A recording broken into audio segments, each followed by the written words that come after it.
एक बार की बात है, एक छोटे से गांव में रामसेठ नाम का एक बुद्धिमान सेठ रहता था। सेठ रामसेठ अपनी ईमानदारी, दूरदर्शिता और समझदारी के लिए पूरे गांव में प्रसिद्ध था। उसका व्यापार बहुत अच्छा चल रहा था और उसकी संपत्ति भी बहुत थी, लेकिन वह कभी भी अपने धन का घमंड नहीं करता था।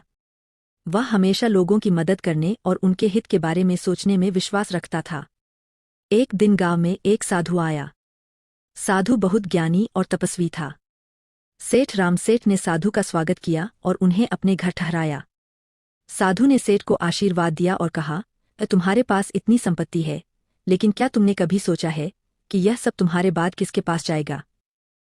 सेठ ने मुस्कुराते हुए कहा, महात्मा जी, मैंने इसके बारे में सोचा है। मेरे कोई संतान नहीं है और मेरे बाद यह संपत्ति किसी जरूरतमंद को ही मिलेगी। लेकिन मेरी चिंता यह है कि मेरी संपत्ति सही हाथों में जाए और उसका सही उपयोग हो। साधु ने सेठ की बात सुनी और कहा, तुम्हारी चिंता सही है। मैं तुम्हें एक सुझाव देता हूँ।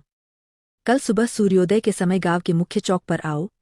तुम्हें एक रास्ता दिखाऊंगा जिससे तुम्हारी समस्या हल हो जाएगी। अगले दिन सुबह सुबह सेठ रामसेठ मुख्य चौक पर पहुंचा। वहां साधु पहले से ही मौजूद था। साधु ने कहा, तुम्हें आज एक परीक्षा देनी है। यह परीक्षा तुम्हारी संपत्ति को सही हाथों में सौंपने की होगी।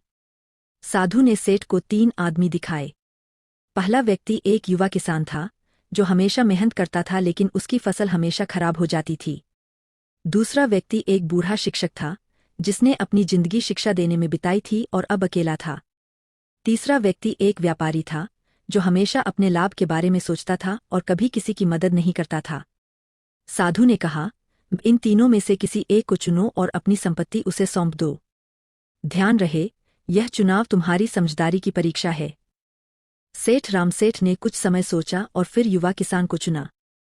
उसने अपनी संपत्ति का एक बड़ा हिस्सा किसान को सौंप दिया और कहा, तुम्हारी मेहनत और ईमानदारी को मैं पहचानता हूँ। मुझे विश्वास है कि तुम इस संपत्ति का सही उपयोग करोगे और इसे बढ़ाओगे। साधु ने सेठ की बुद्धिमानी की सराहना की और कहा, तुमने सही चुनाव किया। यह किसान अपनी मेहनत से न केवल खुद को बल्कि पूरे गांव को भी समृद्ध करेगा। तुमने अपनी संपत्ति को सही हाथों में सौंपकर एक बुद्धिमानी का काम किया है। समय बीतता गया और युवा किसान ने सेठ की संपत्ति का सही उपयोग किया। उसने अपने खेतों में नई तकनीकों का उपयोग किया और अपनी मेहनत से खेती को सफल बनाया। धीरे धीरे किसान की सफलता से पूरा गांव समृद्ध हो गया। सेठ रामसेठ की समझदारी और दूरदर्शिता की हर जगह प्रशंसा होने लगी। इस प्रकार सेठ रामसेठ ने न केवल अपनी संपत्ति को सही हाथों में सौंपा बल्कि अपने गांव को भी समृद्ध बना दिया।